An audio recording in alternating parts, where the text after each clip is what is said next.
বাংলাদেশের সোশ্যাল মিডিয়ার দিকে এই মুহূর্তে নজর দিলে মনে হবে আজকালের মধ্যেই বুঝি ভারতের সঙ্গে যুদ্ধ বাঁধতে চলেছে। 24শে জুলাই অভ্যুত্থানের সময় যে তীব্র ভারত বিরোধিতা দেখেছিলাম, সেই বিরোধিতা একটু কমে আসছিল, কিন্তু হঠাৎই আবার তীব্র গতিতে বাড়তে শুরু করেছে। শুরু হয়েছে যুদ্ধের হুঙ্কার, হাম কিসি সে কম নেই, ভারতীয় প্রভুত্ববাদ নিপাত যাক। যুদ্ধের হুঙ্কার ভারতের সোশ্যাল মিডিয়াতেও যে নেই তা নয়, এখানে হুঙ্কার ওদের একটু শিক্ষা দাও, দরকারে 3 টুকরো করে দাও বাংলাদেশ। ফেসবুক সোশ্যাল মিডিয়ার যুদ্ধ কখনো যুদ্ধ নয়, ওটা ছায়ার সঙ্গে কুস্তি করে গাত্রে হলো ব্যথা।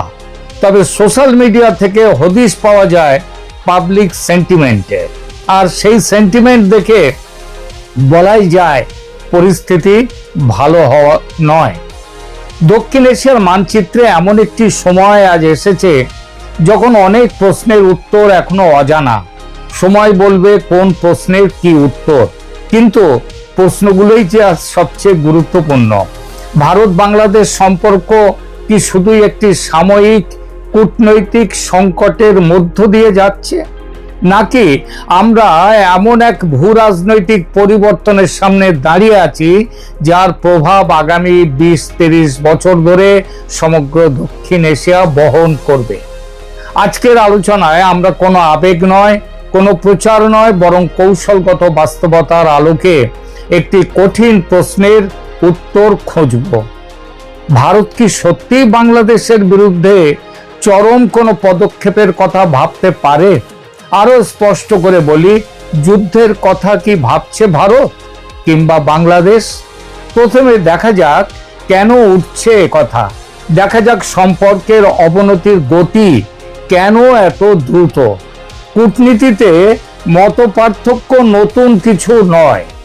ভারত ও বাংলাদেশের মধ্যেও অতীতে বহুবার উত্তেজনা দেখা গেছে, কিন্তু বর্তমান পরিস্থিতির বিশেষত্ব হলো এবার উত্তেজনা শুধু সরকার বনাম সরকার নয়, এটি ক্রমশ পরিণত হচ্ছে রাষ্ট্র বনাম রাষ্ট্রের অবিশ্বাসে।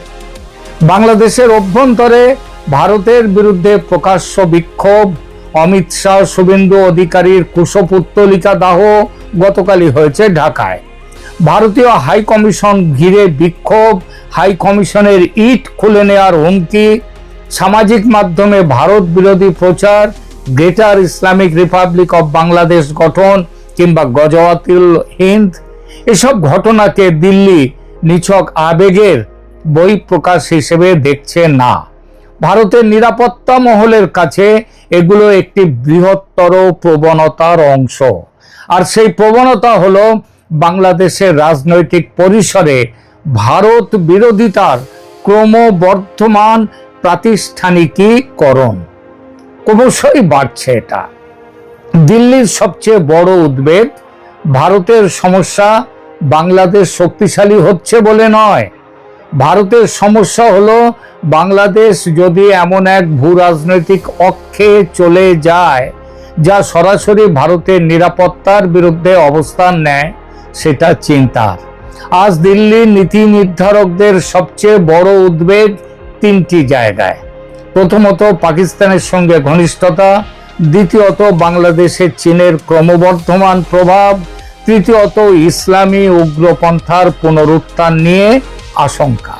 দিল্লির কাছে এই 3টি বিষয় কিন্তু আলাদা নয়, বরং একটাই নিরাপত্তা সমীকরণের অংশ। এগুলো সবচেয়ে বড় দুশ্চিন্তা চীন ফ্যাক্টর। এখানে একটি গুরুত্বপূর্ণ প্রশ্ন, চীন কি বাংলাদেশের জন্য ভারতের সঙ্গে যুদ্ধে যাবে? বাস্তবতা বলছে না। চীনের ব্যবসা, বিনিয়োগ, কয়েকশো বিলিয়ন ডলার ব্যবসা তাদের ভারতের সাথে। বিনিয়োগ এবং অর্থনৈতিক স্বার্থ চীনের ভারতের সঙ্গে বহু বিলিয়ন ডলারের। চীন ভারতকে প্রতিদ্বন্দ্বী হিসেবে দেখে ঠিকই, কিন্তু একই সঙ্গে বিশাল বাজার হিসেবেও দেখে। ফলে বেইজিং বাংলাদেশের জন্য সরাসরি সামরিক সংঘর্ষে জড়াবে এমন সম্ভাবনা অত্যন্ত কম, নেই বললেই হয়। তবে চীন যা করতে পারে সেটা হলো কূটনৈতিক সমর্থন, অর্থনৈতিক সহায়তা, অস্ত্র সরবরাহ, আন্তর্জাতিক মঞ্চে ভারতের বিরুদ্ধে অবস্থান, এর বেশি নয়। পাকিস্তান কি যুদ্ধ করবে? সোশ্যাল মিডিয়ায় অনেকেই মনে করেন বাংলাদেশে কোনো সংঘাত শুরু হলে পাকিস্তান পশ্চিম সীমান্তে যুদ্ধ ঘোষণা করবে একই সঙ্গে। কিন্তু বাস্তবতা কি? পাকিস্তানের অর্থনীতি আজ ভীষণ রকমের গভীর চাপে। অধিকৃত কাশ্মীর, বালুচিস্তান বেরিয়ে যাওয়ার মুখে। বিদেশি ঋণ, মুদ্রাস্ফীতি, রাজনৈতিক অস্থিরতা চূড়ান্ত। সব মিলিয়ে ইসলামাবাদের নিজের ঘরই আজ বিপর্যস্ত। এই অবস্থায় ভারতের সঙ্গে পূর্ণাঙ্গ যুদ্ধ শুরু করা পাকিস্তানের জন্য অত্যন্ত ঝুঁকিপূর্ণ। তাই পাকিস্তান বাংলাদেশকে সমর্থন দিতে পারে, বাংলাদেশকে এগিয়ে দিতে পারে, বক্তব্য দিতে পারে, কূটনৈতিক প্রচার চালাতে পারে, কিন্তু সরাসরি যুদ্ধ এটা নিশ্চিত ধরে নেওয়াটা খুবই কঠিন। পরাশক্তিদের খবর কি? রাশিয়া কোথায়? রাশিয়া কি ভারতের বিরুদ্ধে যাবে? সম্ভাবনা শুধু অত্যন্ত কম নয়, সম্ভাবনা নেই। দশকের পর দশক ধরে ভারত রাশিয়া সম্পর্ক কৌশলগত সহযোগিতার উপর দাঁড়িয়ে আছে। আজও ভারতের অস্ত্র ভাণ্ডারের একটি বড় অংশ রুশ প্রযুক্তি নির্ভর। ফলে মস্কো ভারতের দিকে ঝুঁকে থাকবে কিংবা বড়জোর নিরপেক্ষ থাকার চেষ্টা করবে, তার বেশি নয়। আরেক পরাশক্তি আমেরিকা। ইরান যুদ্ধের ঘা আগে শুকিয়ে নিক আমেরিকা। সবচেয়ে বড় কথা, চীন ভারত এই দুটো দেশকেই শত্রু করবে না আমেরিকা। ভারতের চেয়ে চীন তাদের বড় শত্রু। তাহলে ভারতের সামনে কি সুযোগ তৈরি হচ্ছে বাংলাদেশের সাথে হিসাব মিটিয়ে নেয়ার? এখানেই আসে সবচেয়ে গুরুত্বপূর্ণ প্রশ্ন। যদি চীন সরাসরি না আসে, পাকিস্তান যদি যুদ্ধে না নামে, রাশিয়া নিরপেক্ষ থাকে আর আমেরিকা ইরান যুদ্ধের ঘা শুকোতে ব্যস্ত থাকে, তাহলে কি ভারত মনে করতে পারে যে এই মুহূর্তে তার কৌশলগত স্বাধীনতা সবচেয়ে বেশি, অতএব মিটিয়ে নাও হিসাব নিকাশ বাংলাদেশের সঙ্গে? এটাই আজকের সবচেয়ে বড় বিতর্ক। অনেক ভারতীয় কৌশলবিদ, যেমন কয়েকদিন আগে আপনাদেরকে একটি এপিসোডে আমি বলেছি ভারত কার্নাডের কথা। ভারত কার্নাড তিনি বলেছেন চট্টগ্রাম, তিনি বলেছেন রংপুর দখল করে নাও। এবং তিনি শুধু নয়, আরো অনেক কৌশলবিদ ভারতীয়, তারা মনে করেন ভারতের বিরুদ্ধে যে কোনো দীর্ঘমেয়াদী নিরাপত্তা হুমকি একেবারে শুরুতেই থামিয়ে দেওয়া উচিত, চরম ব্যবস্থা নেওয়া উচিত, বিশেষ করে যদি সেই হুমকি ভারতের পূর্ব সীমান্তে তৈরি হয়, চিকেন স্নেক। কিন্তু চরম পদক্ষেপ বলতে কি বোঝায়? শুধুই কি যুদ্ধ? এখানে একটি ভুল ধারণা ভাঙা দরকার। চরম পদক্ষেপ মানেই যুদ্ধ নয়। ভারতের হাতে আরো বহু উপায় আছে, যেমন বাংলাদেশি বিমানের জন্য ভারতের আকাশসীমা বন্ধ করে দেয়া, এই একটাতেই অনেক কাজ হয়ে যাবে। এছাড়া আছে গঙ্গা ও তিস্তার জল নিয়ে চুক্তি না করা, সীমান্ত আরো কঠোর করা, বাণিজ্যিক সুবিধা আরো কমিয়ে দেয়া, ট্রানজিট ব্যবস্থায় একেবারে আটকে দেয়া, আন্তর্জাতিক চাপ বৃদ্ধি করা, গোয়েন্দা তৎপরতা বাড়ানো। দেখুন, কয়েকদিন আগে নেপাল থেকে অতিরিক্ত 20 মেগাওয়াট বিদ্যুৎ ভারত আনা নিষেধ করে দিয়েছে। ভারত তার গ্রিড দিয়ে তার উপর দিয়ে যেতে দেবে না। নেপাল থেকে 40 মেগাওয়াট একটা বিদ্যুৎ আসে, সেটা যদি আজকে ভারত বন্ধ করে দেয়, হয়ে গেল বাংলাদেশে। যদি আদানির এখান থেকে ভারত বিদ্যুৎ বন্ধ করে দেয়, ত্রিপুরা উত্তর পূর্ব ভারত থেকে যে বিদ্যুৎগুলো যাচ্ছে বাংলাদেশে, সেগুলো যদি বন্ধ করে দেয়, তাতেই কিন্তু বাংলাদেশের অবস্থা খারাপ হয়ে যাবে। আর এই যে ব্যবস্থাগুলো, এগুলো যুদ্ধের চেয়ে অনেক কম খরচে কিন্তু অনেক বেশি কার্যকর হতে পারে। কিন্তু সামরিক বিকল্প কি একেবারে নেই ভারতের সামনে? দেখুন, রাষ্ট্রবিজ্ঞানের একটি মৌলিক সত্যি আছে, সেটা হলো কোনো বড় শক্তি কখনোই কোনো বিকল্প পুরোপুরি বাদ দিয়ে দেয় না। ইউক্রেনের ক্ষেত্রে কি রাশিয়া বাদ দিয়েছে? দেয়নি। ইরানের ক্ষেত্রে কি আমেরিকা বাদ দিয়েছিল? দেয়নি। আরো বহু বহু উদাহরণ আছে। সামরিক বিকল্প তাই ভারতের টেবিলে থাকতেই পারে, কিন্তু প্রশ্ন হলো এটা কি ভারতের প্রথম পছন্দ? না, এটা হচ্ছে ভারতের শেষতম বিকল্প। কারণ যুদ্ধ শুরু করা সহজ, শেষ করা সহজ নয়। আর যুদ্ধের পরে কি হবে সেই প্রশ্নের উত্তর আরো বেশি কঠিন। বাংলাদেশের জন্য সবচেয়ে বড় বিপদ তাহলে কোথায়? অনেকে মনে করেন বিপদ মানে শুধু যুদ্ধ, আমি কিন্তু তা মনে করি না। বাংলাদেশের জন্য সবচেয়ে বড় বিপদ হতে পারে নদী জলের চাপ, ক্রমবর্ধমান কূটনৈতিক বিচ্ছিন্নতা, অর্থনৈতিক চাপ, বিনিয়োগ হ্রাস করা, আন্তর্জাতিক আস্থার সংকট, সীমান্ত সম্পর্কের অবনতি, ব্যবসার অবনতি। এই ক্ষতিগুলো অনেক সময় যুদ্ধের ক্ষতির চেয়েও দীর্ঘস্থায়ী হয়। ভবিষ্যতের ছবি তাহলে কি? আমার সামনে আমি যেটা দেখতে পাচ্ছি, তিনটি সম্ভাব্য দৃশ্যপট আছে। দৃশ্যপট এক, সম্পর্ক খারাপ হবে ভারত বাংলাদেশের, কিন্তু নিয়ন্ত্রণের মধ্যে থাকবে, এইভাবেই চলতে থাকবে।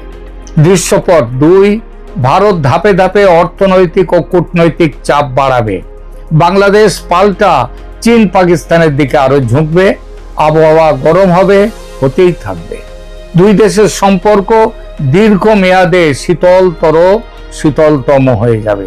আর দৃশ্যপট তিন, কোনো বড় সীমান্ত ঘটনা বা নিরাপত্তা সংকট হঠাৎ পরিস্থিতিকে বিস্ফোরক করে তুলতে পারে, যেমন এখন চলছে সীমান্তে। এটাই সবচেয়ে সম্ভাব্য, কিন্তু সবচেয়ে বিপজ্জনক। তাহলে শেষমেশ কি দাঁড়ালো?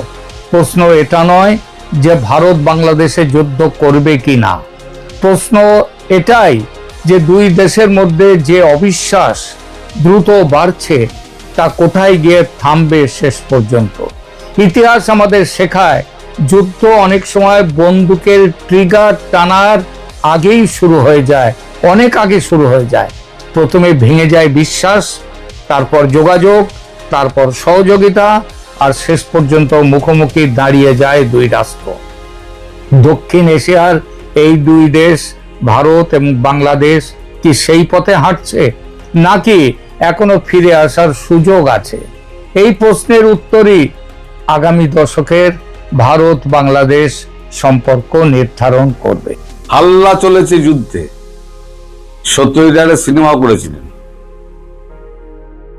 গুপি বাঘা ফিরে এলো, সেখানে হাল্লা রাজা যুদ্ধে যাচ্ছেন, লোক লস্কর লট বহর সব নিয়ে। তেমনি বাংলাদেশের হাল্লা রাজা তারেক রহমান, তিনিও এক প্রকার যুদ্ধে যাচ্ছেন, যুদ্ধজয় যাচ্ছেন। তিনি মালয়েশিয়া হয়ে চীনে যাবেন। আজকে তিনি মালয়েশিয়া রওনা হচ্ছেন। মালয়েশিয়া 21 তারিখ 22 তারিখ দুদিন থাকবেন। 22 তারিখ থাকবেন না, 22 তারিখ রাতে উনি রওনা হয়ে চীনে যাবেন। চীনে গিয়ে 23 তারিখে পৌঁছাবেন। এদিকে 23 তারিখে চীনের পররাষ্ট্রমন্ত্রী ইয়াং ই তিনি ভারতবর্ষে আসছেন। তার সঙ্গে পররাষ্ট্র দপ্তরের সব কর্তা চলে আসছে। এবং আপনাদের বলে রাখি, বাণিজ্য মন্ত্রীও আসছেন। তার নামটা আমার ঠিক মনে নেই এই মুহূর্তে, হঠাৎ মনে পড়লো। বাণিজ্য মন্ত্রীও আসছেন, সুতরাং বাণিজ্য দলও আসবে। কারণ আমরা যে সমস্ত সেক্টর গুলো খুলছি না এক এক করে, সেই সেক্টর গুলো নিয়েও কথা বলবেন সেই পররাষ্ট্রমন্ত্রীর সঙ্গে তাদের বাণিজ্য মন্ত্রী। এদিকে আবার 24 তারিখ বোধহয় চলে যাচ্ছেন আমাদের শি জিনপিং, তিনি যাচ্ছেন রাশিয়া।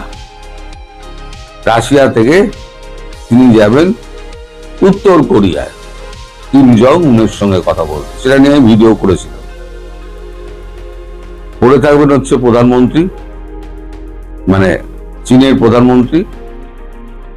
কমিউনিস্ট পার্টিতে তার কথার কিন্তু কোনো দাম নেই। কমিউনিস্ট পার্টি অথরিটি অনুযায়ী চলে।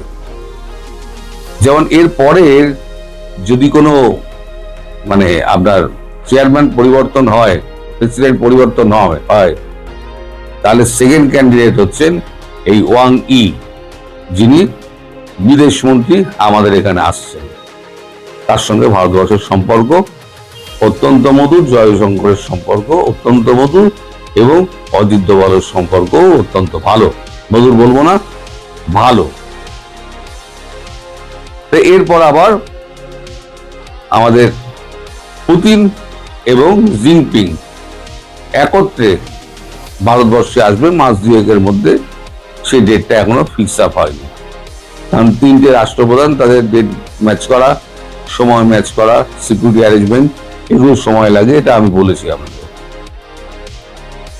তাহলে এই যে আপনাদের কাগজে একেবারে দিস্তে দিস্তে লেখা হলো, যেন হাল্লা যুদ্ধে গিয়ে একেবারে ব্রিফকেস ভর্তি করে সব মেমোরান্ডাম অফ আন্ডারস্ট্যান্ডিং সব সই করে আনবেন।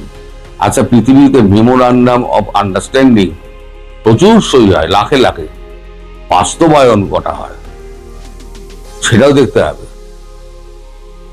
তা আমরা অপেক্ষা করব, এই বাস্তবায়নের জন্য অপেক্ষা করব। বাংলাদেশ তো সব বড় বড় কাজ করে, এই ছোটখাটো কাজের দিকে নজর নেই। এই যে বর্ডারে উচ্চিংড়ে গুলো সব এসে 200 মিটার 100 মিটার ঢুকে ভারতের চাষিদের ক্ষেত থেকে ফসল তুলে নিয়ে গিয়ে নাচতে নাচতে যাচ্ছেন, ওই তাদের মধ্যে একটা জামাত নেতা দেখি না তো।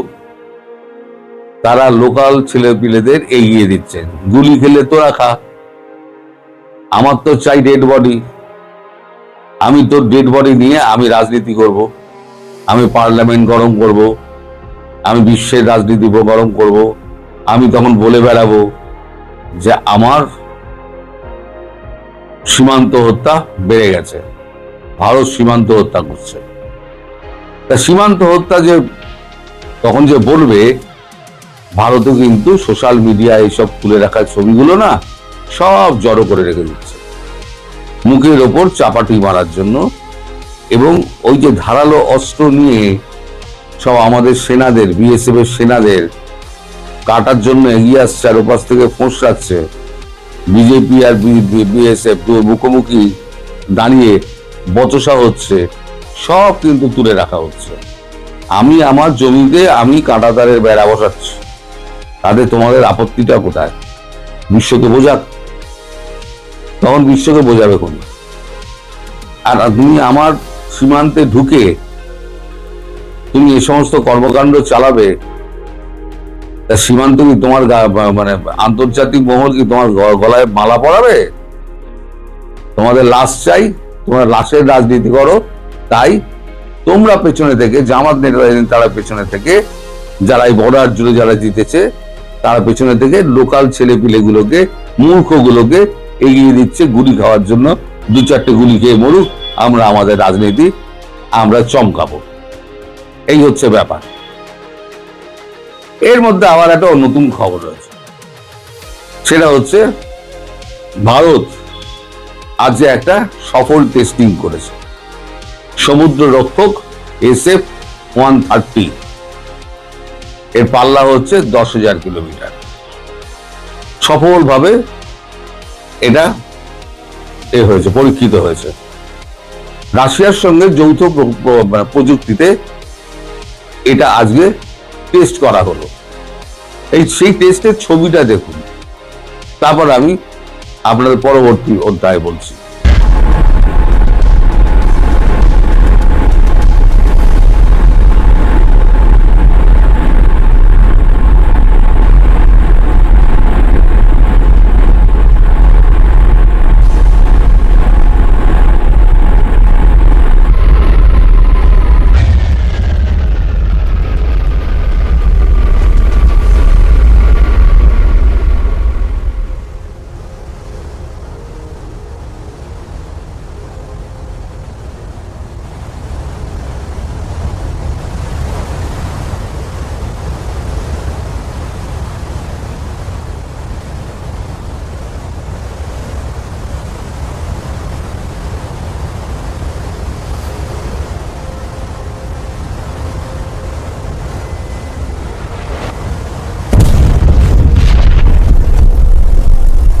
দেখলেন যে জাহাজটাকে মারা হলো সেটা হচ্ছে ডামি জাহাজ, পুরনো জাহাজ, তাকে সমুদ্রের মধ্যে রেখে দেওয়া হয়েছিল এবং প্রায় 4-5 হাজার মাইল দূর থেকে, কিলোমিটার দূর থেকে এইটাকে ছাড়া হয়েছে। এটা একেবারে সফলভাবে ইঞ্জিন রুমে গিয়ে ধাক্কা মেরে পুরো জাহাজটাকে নষ্ট করে দিল। এটা হচ্ছে মেসেজিং। এইভাবে মেসেজিং হয়। মেসেজ কাকে দেওয়া হলো? যে এর পাল্লা হচ্ছে 10,000 কিলোমিটার। তারপর তুমি রেড সিতেই থাকো, অথবা তুমি ইন্ডিয়ান ওশানে থাকো, অথবা তুমি যদি বঙ্গোপসাগরে ঢোকো, আমেরিকা তোমার রক্ষা নেই। আমার জমি থেকে আমার সীমান্ত না পেরিয়ে রাফাল জেট ওইটাকে আকাশের ওপরে 25,000 ফিট ওপরে উঠে এটাকে ছেড়ে দেবে, তাহলে কাজ হয়ে যাবে। সুতরাং মেসেজটা যেমন আমেরিকাকে দেওয়া হলো, তেমন টার্কিকে দেওয়া হলো, তেমন পাকিস্তানকে দেওয়া হলো এবং সঙ্গে চীনও। যদিও চীনের সঙ্গে এখন আমাদের সম্পর্ক সেই রকম নয়, কারণ আমাদের মধ্যে বর্ডার যে সিচুয়েশন ডিসপুট গুলো ছিল, সেই ডিসপুট গুলো অনেকটাই মিটে গেছে, যার জন্য এখন আমাদের সীমান্তে এখন শান্তি আছে। এই যে পর পর পর পর আমরা বৈঠক করে গিয়েছি টানা, তাতে কিন্তু সীমান্ত আমাদের একটা মোটামুটি ঠিকঠাক হয়েছে এবং চীন সেটা মেনে নিয়েছে। সীমান্তে আর অত কিন্তু উত্তেজনা নেই। আসলে চীনও চাইছে যত তাড়াতাড়ি হয় RICটা গঠন হোক, ব্রিক্সটা গঠন হোক। ব্রিক্সটা হয়ে গেলে এই ইরানকেও নিয়ে নেওয়া হবে, বাংলাদেশকেও নিয়ে নেওয়া হবে। বাংলাদেশের এই গভর্নমেন্টটা, পরবর্তী যে গভর্নমেন্ট আসবে যেটা ভারত ফ্রেন্ডলি হবে, সেই গভর্নমেন্টকে নেওয়া হবে, নিয়ে একেবারে আমেরিকাকে দূর হটো। তো আমরা এখন চেয়ে আছি চায়নার দিকে।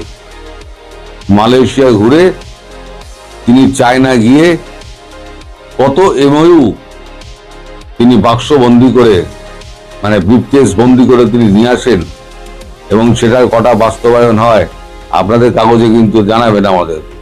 যদি না জানান তাহলে কিন্তু খুব রাগ করব। এগুলো জানাবেন, আমাদেরও তৈরি হতে হবে। আপনারা এত শক্তিশালী হয়ে গিয়েছেন, আর চায়নার কোলে ওটা মানে আপনি কি করলেন? ভারতকে খেপালেন, আপনি আমেরিকাকে তো খেপালেনই। এইবার 15 দিন 20 দিন অপেক্ষা করুন, 2-3 সপ্তাহ, তাহলে পরে বুঝতে পারবেন কেমন গলা টিপে ধরবে। কারণ আপনি কিন্তু আপনারা আমেরিকার করদ রাজ্য, তাকে আপনাদের দাস বানিয়ে রেখে দিয়েছে। এই যে চীনে গেছেন না, সেটা কিন্তু পুরো বাঁকা চোখে এরকম করে দেখবে, সোজা চোখে দেখবে না। এবং তার জন্য বেন ক্রিস্টেনসন মারফত যা যা কাণ্ডগুলো করা হবে, কারণ বেন ক্রিস্টেনসনকে পাঠানো হয়েছিল যাতে চীনের থেকে আপনাদের দূরে রাখা যায়। সে তো ব্যর্থ হয়েছেই, কিন্তু তার ব্যর্থতা দায়টা গিয়ে পড়বে তারেক রহমান অ্যান্ড কোম্পানির ওপরে।